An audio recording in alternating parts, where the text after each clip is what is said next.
semana eu queria fazer uma breve análise desse documento da Universidade Federal da Paraíba.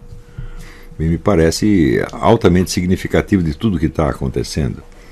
Não se trata absolutamente de discutir com os caras, de contestá-los, de responder, nada disso. Isso tudo seria uma vulgaridade, uma bobagem. Mas o documento expressa muito da atual forma mentes da esquerda brasileira. Talvez ela resuma a cosmovisão inteira desse pessoal. E depois seria interessante fazer uma breve análise também de certas reações ao meu trabalho que tem surgido da parte da direita, tanto da extrema direita, o pessoal enfesado, intervencionista, policial, etc., e alguns protestantes, outros católicos, ou pelo menos é o que se dizem, tanto quanto da esquerda dita moderada, ou social-democrata, tucana, etc., etc. Tudo isso é muito interessante porque você tem aí a prova viva de que a motivação dessas reações contra o meu trabalho não vem, não são de ordem política de maneira alguma. Tem um outro fenômeno mais profundo que precisa ser sondado, né? Eu acho que um dos motivos é o seguinte, é que durante 40 anos toda a chamada direita brasileira se submeteu assim, servilmente à hegemonia esquerdista, ficou quietinha no seu canto, na verdade aterrorizada com um perigo que nem existia. Eles tinham medo de algo que só existia assim no ar, como imaginação. E ficaram todos quietinhos durante 40 anos, né, cuidando das suas porcas vidas, etc, etc. Depois que eu abri um rombo na hegemonia esquerdista, sobretudo com a nova era, a Revolução Cultural e o imbecil coletivo, né, aos poucos foi se abrindo espaço para que circulassem opiniões direitistas, e esse pessoal, então, vamos dizer, se sentiu encorajado, né, e ao mesmo tempo envergonhado por ter ficado quieto durante tanto tempo. Então tinha que desfazer de alguma maneira esta impressão. Então tentaram, vamos dizer, acobertar retroativamente a sua covardia e omissão através, vamos dizer, de um radicalismo exacerbado nas palavras e demonstração de raiva e tentativa de desqualificar o que eu estava fazendo, etc. Era muito, muito simples, né? Quer dizer, depois que você mata o bandido, aparece um monte de herói, né? E evidentemente vão ter que esculhambar com a sua reputação. Isso é tudo, de certo modo, é natural, mas não é aceitável, né? Isso da parte do pessoal da direita. O problema da esquerda é muito mais profundo. Nós não podemos esquecer que as fontes intelectuais da esquerda internacional, elas secaram nas últimas décadas. Você já não tem, hoje você não tem intelectuais de grande porte, como você tinha o Henri Lefebvre, Roger Garaudy, dessa gente toda. Nem mesmo os chamados novos filósofos, Nouveau Philosophe da França, não tem mais nada disso. Os Nouveau Philosophe até estão um pouco direitistas hoje. Secando as fontes internacionais, então evidentemente a nossa intelectualidade esquerdista, que sempre foi dependente das fontes estrangeiras, ela se viu dispondo apenas das suas próprias forças e, evidentemente, de um discurso diversitário, multiculturalista, que não vem, isso é importante, não vem de grandes intelectuais. Não há nenhum grande intelectual diversitário. Você tem sub- ou semi-intelectuais como Judith Butler e outras. Esse Corey Robin, que acaba de escrever um dos piores livros que eu li na minha vida, chamado A Mente Reacionária, que um dia eu vou comentar aqui. Então, toda essa ideologia diversitária se constituem apenas de slogans e de apelos emocionais. Elas não têm um fundamento numa análise da realidade, porque tudo isso aparece com a disciplina de estudos culturais, como apareceu aqui nas universidades americanas, que é, vamos dizer, de um baixíssimo nível intelectual. Geralmente é um puro discurso ideológico. Nós podemos definir o discurso ideológico por duas características. A primeira é o seguinte, é que ele jamais vai aos fundamentos. Ele sempre vai partir de premissas já muito elaboradas e que são, de certo modo, de domínio público. São coisas que já são repetidas, né? Então você nunca precisa ir ao fundo da demonstração. Você sempre fica da superfície para cima. Quer dizer, o que você quer é provocar suscitar um movimento político qualquer, um protesto, alguma coisa assim, alguma ação, tá certo? E você, portanto, não vai recuar para os fundamentos, né? Quando você recua para o recuo para os fundamentos, que é o característico do pensamento filosófico, ele implica justamente uma parada na ação. Você tem que parar, né? Se você está recuando para os fundamentos, você, evidentemente, você não está impulsionando ninguém a agir. Quer dizer, você está num estado de dúvida e de investigação, não no estado de, vamos dizer, entusiasmo ativista. Então, se é para estimular o entusiasmo ativista, você vai fazer exatamente o contrário. Você, na verdade, você não vai discutir nada, você só vai afirmar, afirmar, afirmar, afirmar. Nada pode ser colocado assim, realmente em dúvida, em estado de investigação, absolutamente nada. Então, partindo, vamos dizer, de teses que são de domínio público, mas que, é importante, não são universalmente aceitas, não? São aceitas apenas pelo grupo de referência. Então você toma as crenças atuais do grupo de referência como premissas e, evidentemente, tudo que você disser a partir daí parecerá verossímil a essas pessoas. E essa é justamente a diferença que os antigos retóricos estabeleciam entre o que é a retórica propriamente dita e o que é a erística, que é, vamos dizer, a retórica de vigarista. Então, a retórica, ela parte, para usar os termos clássicos, parte de premissas universalmente aceitas, premissas de senso comum, né? Como, por exemplo, as galinhas botam ovos, o sol é azul, etc, etc, né? E raciocinando a partir daí, você chega a conclusões que são aceitáveis para toda uma sociedade, ou pelo menos para um determinado grupo de referência. Quando você usa premissas que não são universalmente aceitas, mas as toma como tais, você entra no campo da erística, que é o campo da trapaça retórica. Tá certo? Isso aí está bem explicado no livro do Schopenhauer, né? nos meus comentários. Então, todo o discurso diversitário, sem exceção, é deste tipo. Ele parte de coisas que um determinado grupo acredita e raciocina como se aquelas coisas fossem de domínio público. É isso. Quando você amplia o tamanho da plateia, você vê que elas não são de domínio público de maneira alguma, que só uma parte ínfima do público acredita naquilo. Tá certo? Mas o tom que fala é evidentemente um tom que não visa persuadir, na verdade, ninguém de nada. Ela só fala para quem já está persuadido de algum modo, e tem uma estratégia que não é de persuasão, mas de inclusão e de envolvimento, fazer com que você se sinta um membro do grupo. Então, na medida que você vai aceitando aquilo, você sente que você começa a compartilhar daquelas premissas que jamais foram discutidas e começa a compartilhar delas justamente porque não foram discutidas. Tá certo? Então, este é o procedimento padrão de toda e qualquer ideologia. Você imagina, por exemplo, quando surge no começo do século XX, surge a ideologia fascista, ela falava para uma parte do público que estava muito frustrada com a destruição da Itália pela guerra e com o estado de atraso que a Itália estava. Então você tinha lá um bando de patriotas, nacionalistas, que eram muito sensíveis a isso. Mas podia haver pessoas que eram sensíveis a outra coisa. Se você pegasse um camarada do meio comunista, ele está pouco se lixando para o estado da Itália, ele está pensando no proletariado internacional. Então, na medida em que você ouvia o discurso comunista ou fascista, você se sentia incluso no público a que esses discursos se destinavam. Você se sentia um patriota italiano humilhado e ofendido, ou você se sentia um proletário explorado, mesmo que você não fosse nem uma coisa e nem a outra. Tá certo? Então, o objetivo desse discurso erístico, ele é, então, o envolvimento, criar em você um senso de participação num grupo. Essa é a primeira finalidade. E, em segundo, reforçar o senso de identidade desse grupo, vamos dizer, pela repetição das mesmas figuras de linguagem, dos mesmos jogos de palavras e assim por diante. É claro que isso é um jogo muito perigoso, porque o ideólogo pode se convencer das suas próprias palavras e tomar o discurso erístico como se fosse uma descrição da realidade e basear nisso a sua estratégia. Um dos assuntos mais interessantes da ciência política é as relações entre discurso ideológico e estratégia.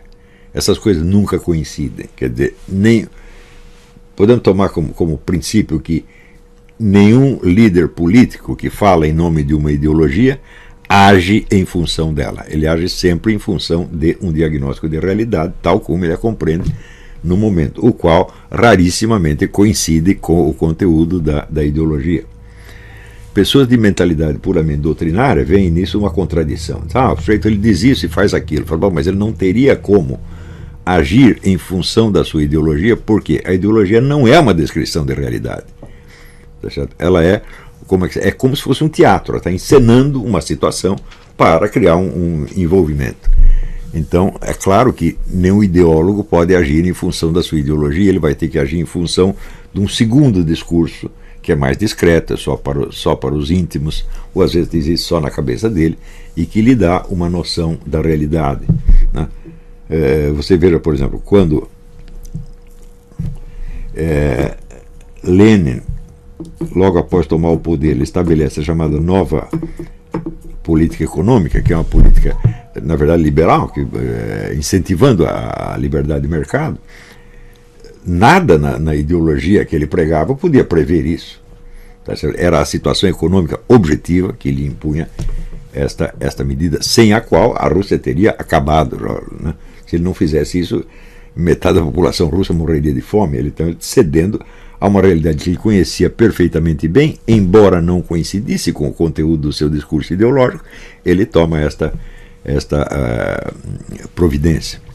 Então, este tipo de coisa, este jogo entre estratégia e tática, por um lado, e discurso ideológico por outro, é uma coisa muitíssimo interessante.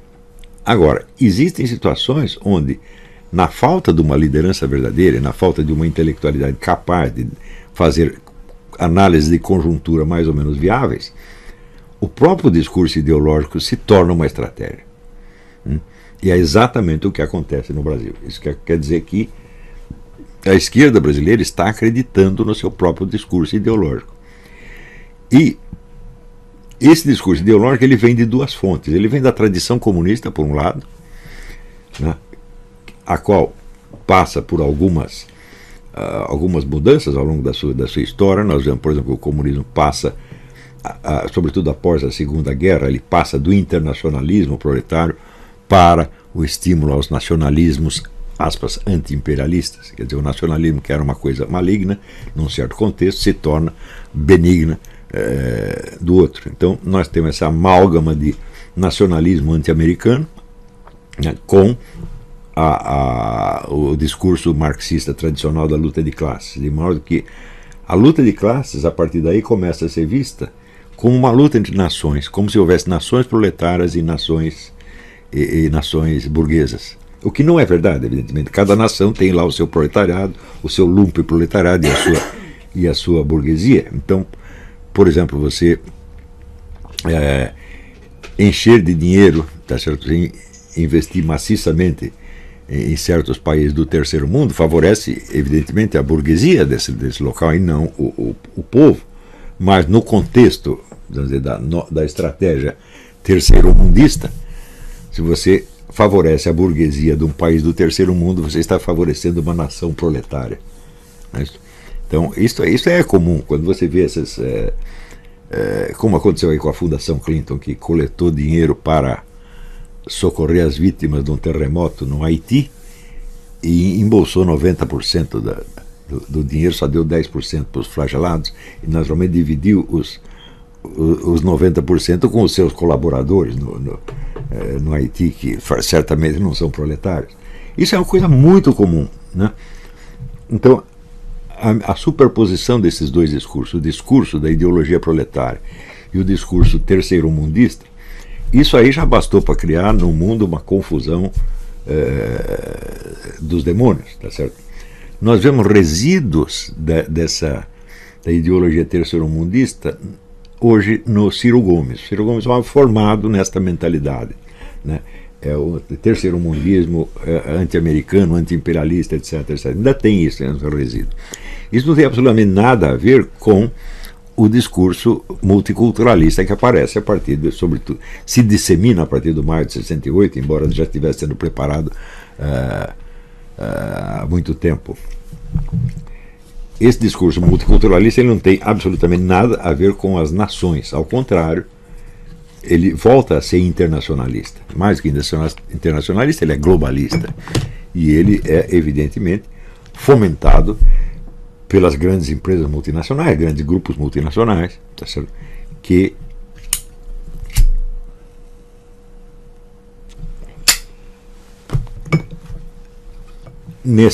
justamente nesse lance, descobrem um meio de botar toda a esquerda internacional a seu serviço.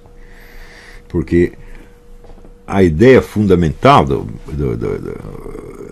ideologia diversitária é a dissolução, ou destruição, demolição de todos os antigos valores culturais, critérios, códigos, etc, etc, etc. É destruição que vai muito mais fundo do que parece. Quer dizer, ele não está interessado só em destruir códigos morais, mas até em destruir, vamos dizer, esquemas de percepção básicos, né? Como, por exemplo, a percepção das cores, né? Você vê que o simbolismo da cor preta, como uma coisa que, por um lado, é sinistra, né, certo? E também está associado, vamos dizer, à morte, etc, etc. É uma coisa universal. Então, eles misturam o simbolismo das cores com as intenções racistas. Então, tudo que é preto passa a ser depreciativo da raça negra, né? Embora o simbolismo, como eu mesmo já demonstrei, fosse exatamente o mesmo nas culturas africanas, né? Então, até outro dia apareceu a ideia do papel higiênico preto, né? Por que o papel higiênico tem que ser branco, né? O papel higiênico tem que ser preto, porque o papel higiênico branco é racista. Agora, existe papel higiênico verde, cor-de-rosa também. Então, chega a este ponto, que é a demolição de esquemas de percepção que estão consolidados até pela evolução animal ao longo de milênios, né? O senso das quantidades, dos números, etc, etc. Quando você vê, por exemplo, que a chamada violência contra gays, que é uma coisa ínfima em qualquer sociedade, é sobreposta à violência anticristã, por exemplo, que mata 150 mil por ano, estão aqui, estão demolindo o senso das proporções. Então, se você também, vamos dizer, a própria ideia, vamos dizer, de gênero, né, o raciocínio que está aí embutido é o seguinte: existe um fenômeno biológico, que é o sexo, e existe o gênero, que é uma construção cultural. Mas, ao mesmo tempo, a mesma ideologia que diz isso, diz que o sujeito que troca de gênero, ele faz isso por uma inclinação genética. Eu digo, mas que o negócio é genético ou é cultural? Então, essa confusão, vamos dizer, entre natureza e cultura, é uma coisa que, uma vez que entrou na cabeça do sujeito, destrói um monte de áreas em que o raciocínio dele não vai funcionar mais, né? E assim por diante. Também o fato de que, não, nós vamos acabar com todos os estereótipos sexuais e vamos promover o transexualismo. Mas o que é o transexualismo se não é uma cópia de um estereótipo? Se não existe o estereótipo das mulheres de lingerie, etc, etc, bom, quem que o rapaz transexo vai copiar? Quer dizer, na verdade, todo o transexualismo é baseado na cópia de estereótipos. Ele promove os estereótipos. Não é isso? Houve aqui uns anos atrás uma exposição de um fotógrafo, aliás, um fotógrafo brilhante, que se chamava Garotas do Século XXI. Então você via aquilo, era uma coleção de beldades, né? Todas lindas, maravilhosamente vestidas, etc. Quando você ia ver, era tudo transex. Então o que é isso aí? Você está aprofundando, né, e fortalecendo o estereótipo. Você vive do estereótipo, na verdade.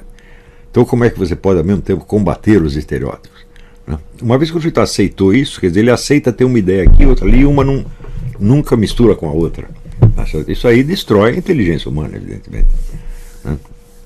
E depois de algumas décadas, isto começa, vamos dizer, mais do que o conteúdo da ideologia diversitária, esta espécie de lógica invertida, tá certo?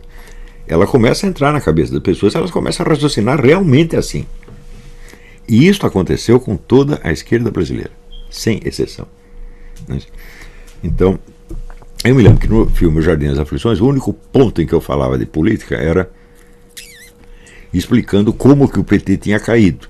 E eu disse que ele caiu porque ele adotou simultaneamente duas estratégias incompatíveis. Uma era a do Raimundo Fauro, a destruição do estamento burocrático, e outra era a do Antônio Gramsci, que é você mesmo se transformar no estamento burocrático. Eu digo, mas se você joga pedra no sujeito, ao mesmo tempo você se transforma nele, você acaba jogando pedra em si mesmo. É uma coisa muito simples e que, na verdade, seria útil para o PT se eles tivessem escutado a minha explicação. Não estou falando contra eles, eu estou só explicando o motivo de um fracasso.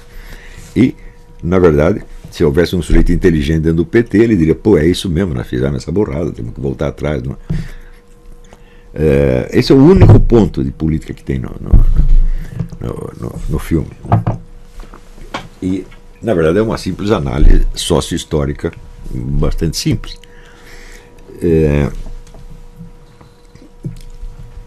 Então, as reações que apareceram ao filme em certas universidades, elas são um exemplo do que eu estou falando aqui. De como a mente esquerdista no Brasil se transformou numa coisa absolutamente incapaz de perceber o óbvio. Aí já não é mais nem paralaxe cognitiva, aí já é alucinação mesmo. A alucinação que chega, vamos dizer, na inversão completa da realidade. Inversão de uma realidade na qual, ao mesmo tempo, as pessoas estão tentando atuar. Tá certo? E não é de espantar que toda esta atuação produza, claro, uma reação negativa. Porque todas essas manifestações que estão havendo, vamos dizer, da chamada extrema esquerda, que eu não gosto muito desse termo, mas digamos que é assim, elas estão corroendo o pouco de reputação que ainda resta para esse PT, PSTU, PSOL, etc, etc. Né? Então, é uma espécie de antipropaganda, contra-propaganda feita contra si mesmo. Né? Eu não estou lamentando isso, não estou lamentando nem festejando, eu estou apenas observando que isso é o que acontece.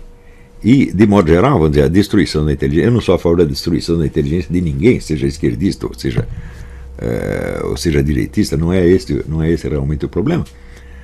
Eu acho que a tragédia brasileira tem muito pouco a ver com ideologia de direita ou de esquerda e tem que ver com a queda do QI. Isso é uma coisa gravíssima.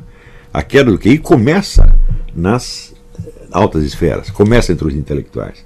O fenômeno que eu descrevi no livro O Imbecil Coletivo, que é um mostruário de cretinices fora do comum, que circulavam entre os intelectuais de esquerda na época como se fossem coisas verdadeiras e inquestionáveis, mostrava que ali você já tinha um fenômeno grave, quer dizer, uma intelectualidade quase inteira que estava, como disse eu, eram pessoas que se reuniam para se imbecilizar umas às outras e acabavam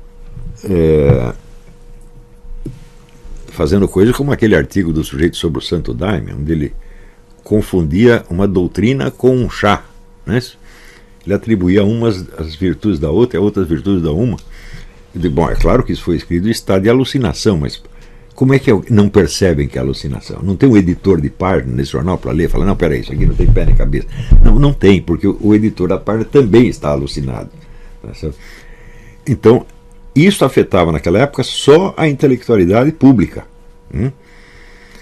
Depois isso começa a se alastrar, vamos dizer, por uma intelectualidade mais discreta, que são os professores universitários que não escrevem em jornal, que só falam para seus alunos, e daí passa para os alunos e a coisa se espalha de uma maneira absolutamente assombrosa, de modo que se nós compararmos o estado de coisas hoje com o que havia no tempo do Imbecil Coletivo, né, pode ver que a coisa se agravou muito mais até do que eu poderia prever. Tá certo?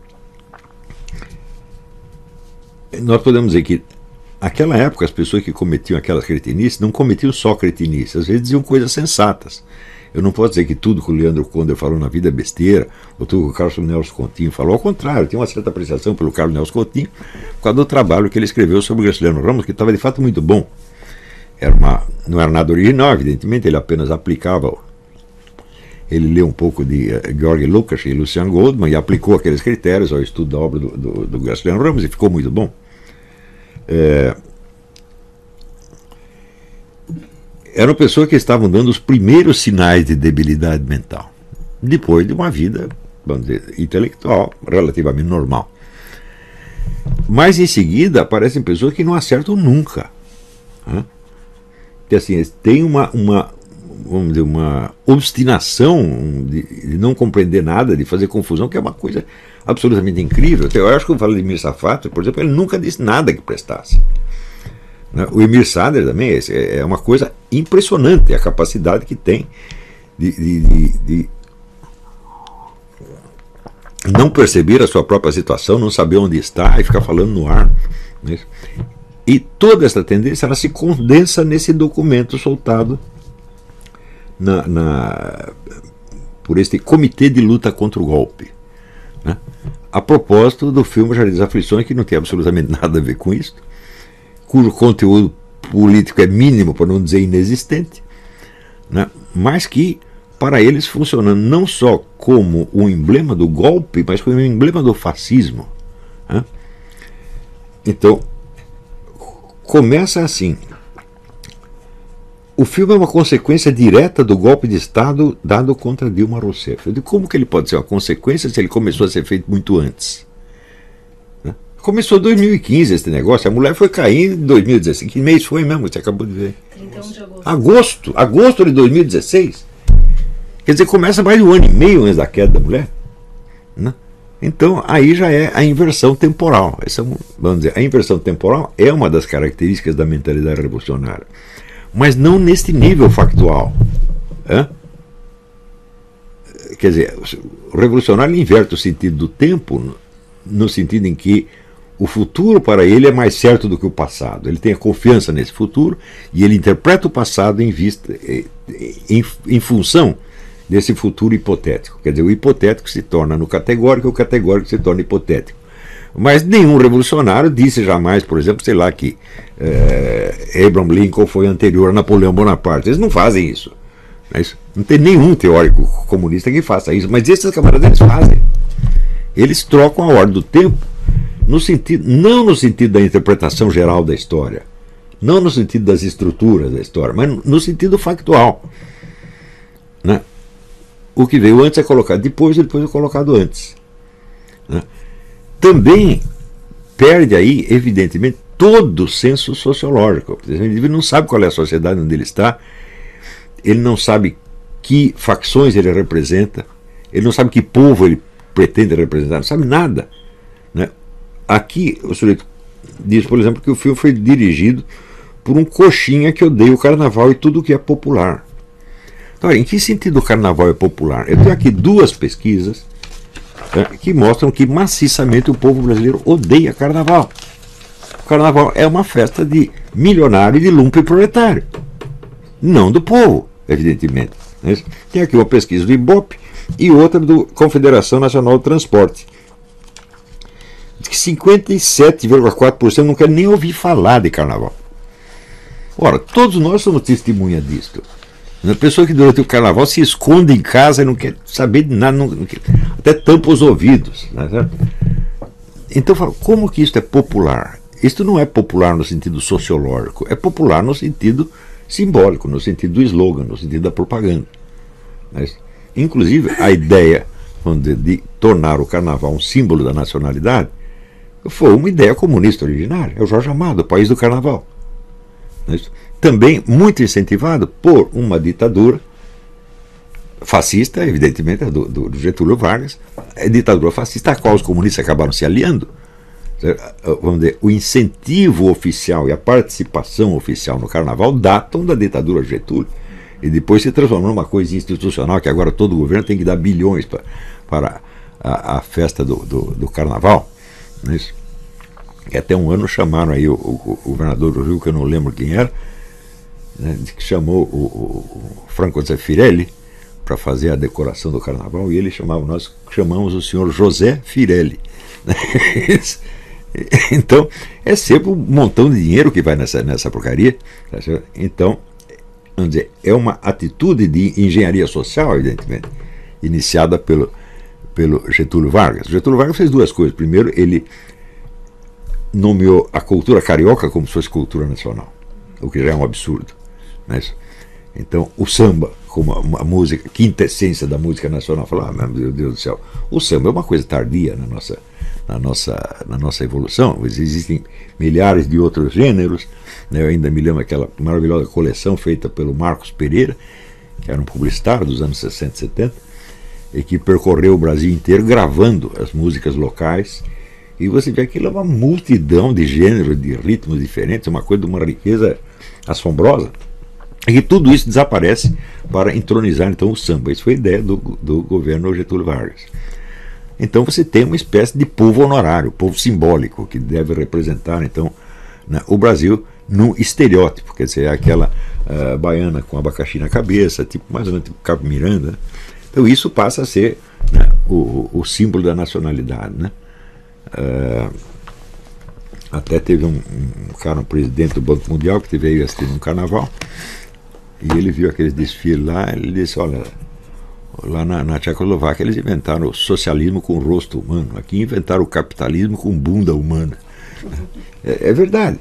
Então, veja, esse negócio de bunda, por exemplo, eu não sei se existe ainda, mas existiu durante algum tempo uma revista de grande sucesso chamada Preferência Nacional.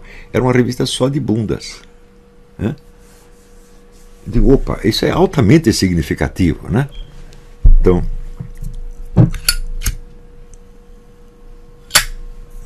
e tudo isso aí, é claro, é o povo honorário, é o povo simbólico. E esse pessoal está representando então esse povo simbólico que acredita que é o povo real. Esta inversão chega no máximo, no auge, quando diz aqui, após o golpe, a burguesia tem levado o país a uma situação política cada vez mais instável. E bom, eu não sei exatamente o que eles chamam de burguesia, mas eu acho que são eles mesmos, porque os partidos de esquerda continuam fazendo o que querem aí, né? Mas o mais bonito é assim, como consequência, a extrema-direita tem sido cada vez mais impulsionada pelo imperialismo. E peraí, quando eles falam extrema-direita, eles estão querendo dizer o que? O Bolsonaro. Não é isso? É o Bolsonaro que tem sido impulsionado pelo imperialismo? É o Bolsonaro que é promovido pela Rede Globo? Ou é a política diversitária, a esquerdista, que é promovida? É o Bolsonaro que é financiado pelo George Soros, pela Fundação Ford, pela Fundação Rockefeller, pela Fundação MacArthur, pelo Zuckerberg, pela Apple? É ele?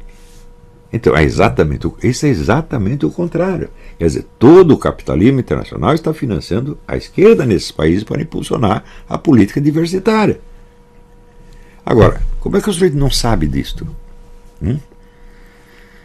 Se você procurar assim, campanha do Bolsonaro, você verá eu duvido que tenha $1 estrangeiro na campanha do Bolsonaro. Não tem nada, 0, 0, 0, 0, 0. Quando ele pela primeira vez esteve aqui falando aí numa conferência, e eu não vi nenhum grande apoio ao Bolsonaro surgir disso aí, sobretudo entre os grandes capitalistas. Quer dizer, como é possível o sujeito não saber que a corrente que ele personifica é impulsionada pelo grande capital estrangeiro e que a outra não tem nada a ver com isso? Como é possível chegar a este ponto de inconsciência, gente?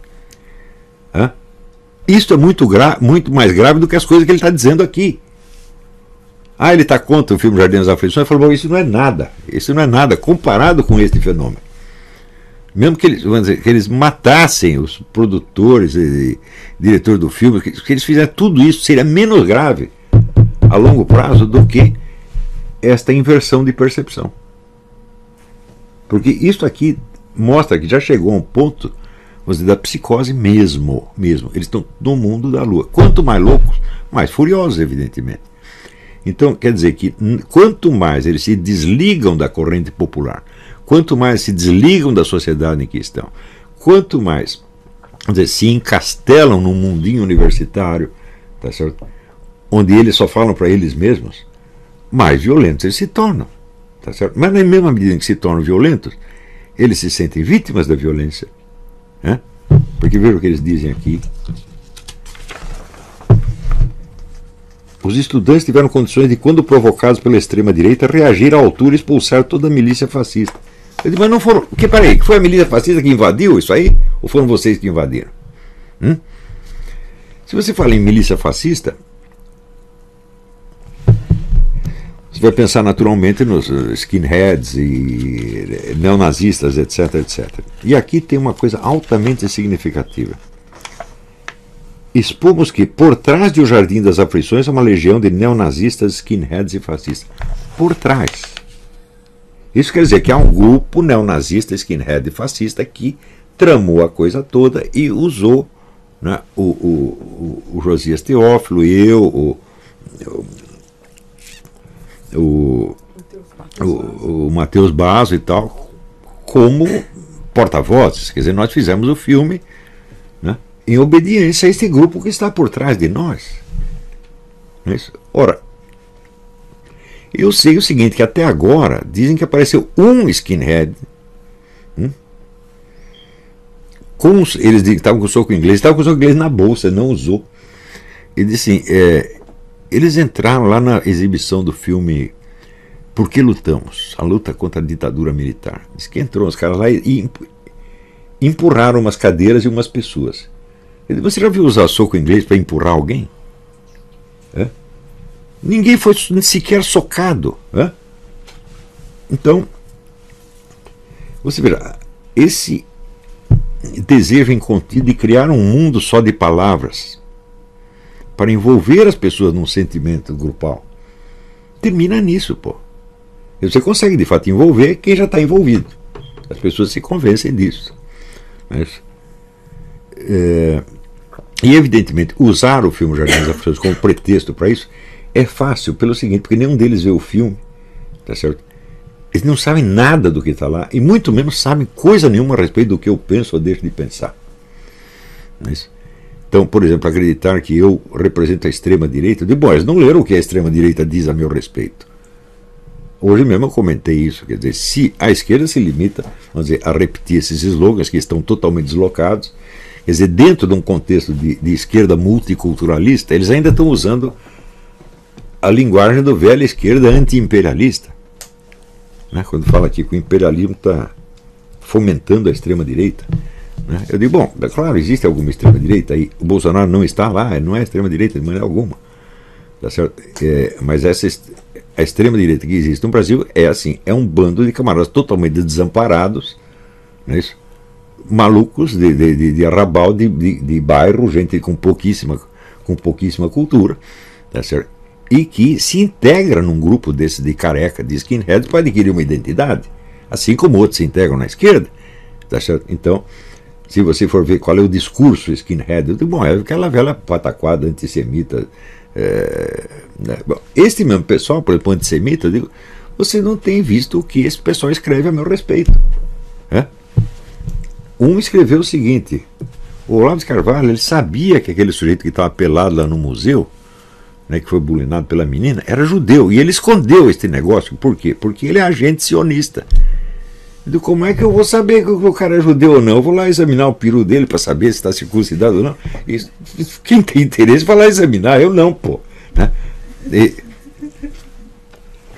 Quer dizer, eu escondi esse negócio, já me passou pela cabeça, né? Uma coisa dessa. Mas o sujeito diz isso a sério, a sério. Isso também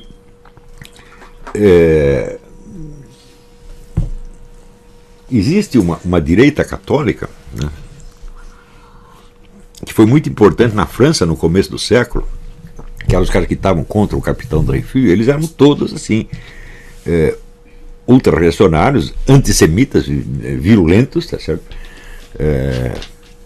E havia, no meio deles havia alguns autores brilhantes, como Eduardo Romão, por exemplo, escreveu 2 livros antissemitas absolutamente alucinados, mas você vê que é um sujeito que tem talento, ele não é uma besta quadrada, né? E que depois o Georges Bernanos, que é um tremendo escritor, escreveu uma defesa do Eduardo Romão, tá certo? Também havia Charles Maurras pregava um antissemitismo não racial, era um antissemitismo político, quer dizer, fundamento racial, isso aí é coisa de nazista e tal, nós somos contra. Ele, aliás, era um patriota francês, visceralmente antinazista e antissemita também. Isso vinha do quê? Vinha da Primeira Guerra, onde o que circulava na França era a ideia de que os judeus residentes na França eram agentes da Alemanha. Viram que coisa? E depois, quando eles começam a ser perseguidos na própria Alemanha, bom, aí cria uma confusão mental que só podia desmoralizar essa direita, evidentemente, como ela de fato se desmoralizou. Né? O que existe no Brasil de extrema direita efeito remotíssimo disso aí. Quer dizer, a coisa que vem desta fonte acaba passando por mil simplificações e degradações e vira lá um skinhead num bairro de Vila Nhocuné. Tá certo? E isso aí é o que existe de extrema-direita no Brasil. Né? Ora,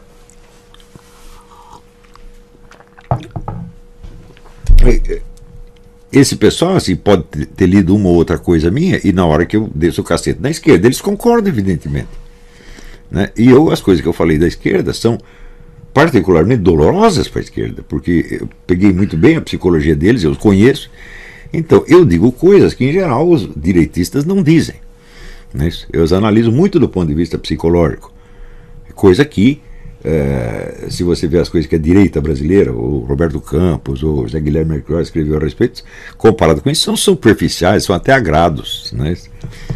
Então, como eu disse umas coisas bastante sádicas a respeito deles, é claro que um sujeito que odeia a esquerda vai ler aquilo e ficar entusiasmado e vai sair repetindo, mas ele não leu o resto do que eu escrevi. O último verniz intelectual que a extrema-direita recebeu no Brasil foi o próprio eurasianismo, que o senhor bateu de frente. Ah, sim. Exatamente. A direita recebeu, como ele diz aqui, um estímulo muito grande da política eurasiana. E daí aparece um sujeito, né, que se acha um intelectual, e ele escreve, não, esse Olavo, ele não sabe nada do que é eurasianismo, ele acha que eurasianismo é comunismo, e o eurasianismo surgiu na Rússia no começo do século, né, e era ligado apenas ao nacionalismo russo, ao patriotismo russo, ele não sabe nada disso aí, né. Eu digo, de fato, o eurasianismo apareceu, e sobretudo com esse nome apareceu ali, tá certo? E o eurasianismo que eu estou discutindo já não é este, é uma versão muito trabalhada, muito posterior, que surge, vamos dizer, após o chamado nacional-bolchevismo. A primeira etapa da transformação foi o nacional-bolchevismo, criado pelo Alexandre Dugin em parceria com Eduardo Limonov. E a ideia do nacional-bolchevismo era juntar tudo o que pode ser anti-ocidental e anti-americano, tudo, de todas as fontes ideológicas. Então eles fundem marxismo com nazismo, com fascismo, com tradicionalismo do Guénon e do Évola, e fazem lá um amálgama. Eles não poderiam ter feito isso no começo do século, porque isso aí só se disseminou a partir dos anos 40.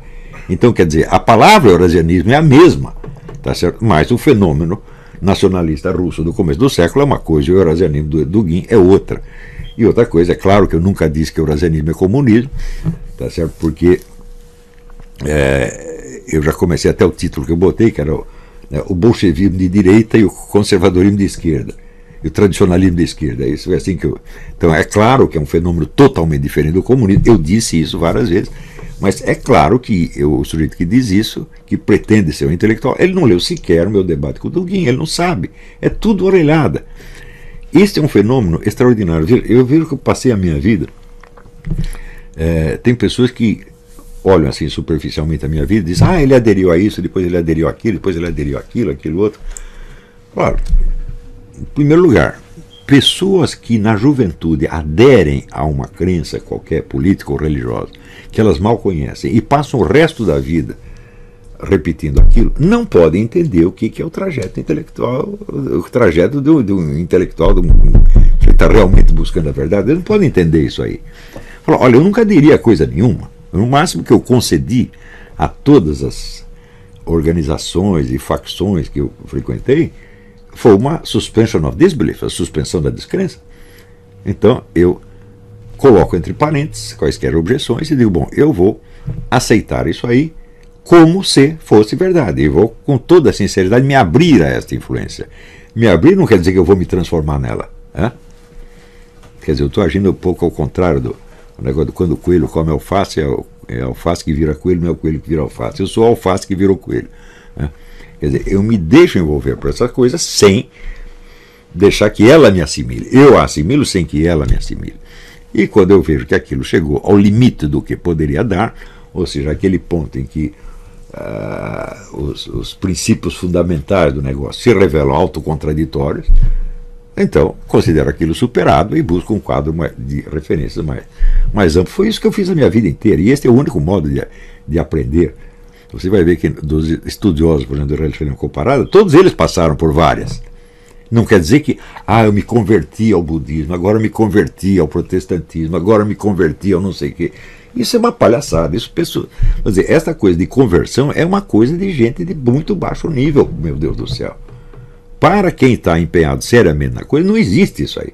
Existe o plano da experiência espiritual, onde você, admitindo que uma outra tradição qualquer pode ter alguma riqueza lá, você se abre àquilo e vivencia com toda sinceridade, sem permitir que aquilo te engula. É uma coisa muito simples. Se eu não tivesse feito isso, eu não poderia ter passado por toda essa série de, digamos assim, metamorfoses, tá certo? Que só culminam, eu só considero isso um período encerrado, a partir dos, na verdade, 43, 45 anos, por aí. Eu falo, não, acabou, já aprendi o que tinha que aprender, então agora eu vou dizer o que eu mesmo penso. Começar a explicar na medida do possível, tirar as consequências de toda essa série de experiências e tentar fechar um esquema mais ou menos coerente, sem a tentativa de criar um sistema filosófico fechado, mas algumas conclusões gerais, que é exatamente o que eu tenho feito, e foi a partir daí, só a partir daí, que eu comecei a falar para um público maior. Antes era só público pequeno. Por quê? Justamente porque eu não tinha aderido profundamente a nenhuma dessas duas coisas e não poderia ser porta-voz dela. Não é isso? Então, mesmo pessoas que têm uma certa boa vontade com relação a mim, mesmo elas não entendem esse ponto. Por quê? Simplesmente não têm essa experiência. Não é isso?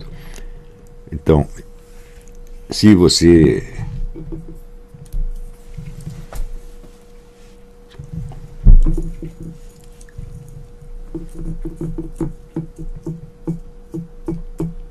no Brasil, o normal é realmente o sujeito aderir a algo na juventude e permanecer dentro daquilo, por falta de imaginação, por falta de capacidade, etc, etc. Então, para ele é normal.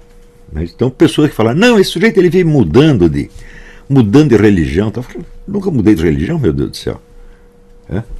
A ideia, por exemplo, de que Nosso Senhor Jesus Cristo é Deus encarnado, é o Logos encarnado, essa ideia nunca me saiu da cabeça, eu sempre acreditei nela. Acreditei, até eu digo, acredito nisso materialmente, que é uma coisa que as pessoas não fazem, elas acreditam nisso espiritualmente. Tá certo? Então, para o Senhor Jesus Cristo, como um ente espiritual, falaram, não, Jesus Cristo está vivo materialmente. Né? Materialmente, no corpo e sangue, meu Deus do céu. Né? Onde ele está, falando, não sei, mas ele está por aí. Né? Tanto que de vez em quando aparece para um, para outro. Né? Aparece, fala, age. Né? Então, aliás, esse é um outro tópico muito interessante, porque pessoas de mentalidade platônica às vezes se revoltam contra Aristóteles, porque diz que o Aristóteles materializou tudo. Tá certo? Mas, você vê, no mundo. Estou colocando entre parênteses uma ideia que eu vou explicar mais tarde. Só uma breve interrupção. Platão percebeu, com razão, que por trás do mundo da geração e da corrupção, que é o mundo natural, o mundo do espaço-tempo, existia um outro mundo de realidades mais permanentes. E ele chamou essas realidades de formas ou de ideias, tendo a ideia, vamos dizer, concebendo-as como coisas fixas e imutáveis. Tá certo? E Aristóteles percebeu uma coisa absolutamente fundamental. Por isso, na verdade, eu considero Aristóteles até superior a Platão nesse aspecto. Ele percebeu que formas imutáveis não poderiam gerar nada. Sobretudo, não poderiam gerar um mundo mutável. Eles, bom, de fato existem essas formas, mas elas não poderiam. Só o que pode gerar algo é o que tem vida. E a vida, em primeiro lugar, é movimento. Em segundo lugar, é ação. Quer dizer, a ação já subentende, vamos dizer, um movimento mais profundo. Não é isso? Uma ação é algo que se prolonga no tempo, tá certo? E da qual o movimento é uma expressão mais ou menos externa. Então ele diz, as formas não podem ser meras ideias ou esquemas geométricos, como viu Platão, elas têm que ser almas viventes. Almas, espíritos viventes. Eu digo, isso é o óbvio do óbvio do óbvio. Eu digo, isso aí transcende Platão infinitamente. Agora, os platônicos odeiam isso aí. Se você vê, por exemplo, o falecido Mário Vieira de Mello, é um platônico. O Mário Ferreira dos Santos também são platônicos, né? E eles acham, não, Aristóteles estragou tudo, né? No mundo protestante tem o Hermann Doywerd, ele diz Aristóteles e os escolásticos estragaram tudo, baixaram o nível do negócio e tal. E aí pessoal, tranquilo? Então, se inscreva no canal, compartilhe, comente, ajude nosso canal. Os links estão na descrição do vídeo. Você pode participar pelo Apoie-se, pela vaquinha, qualquer forma de ajuda será muito bem-vinda. Pode curtir, comentar e compartilhar também para ajudar nosso canal. Quem quiser seguir a gente nas redes sociais estão todas aí na descrição do vídeo. Muito obrigado, sempre com Deus, pátria, família e liberdade. Tamo junto, forte abraço.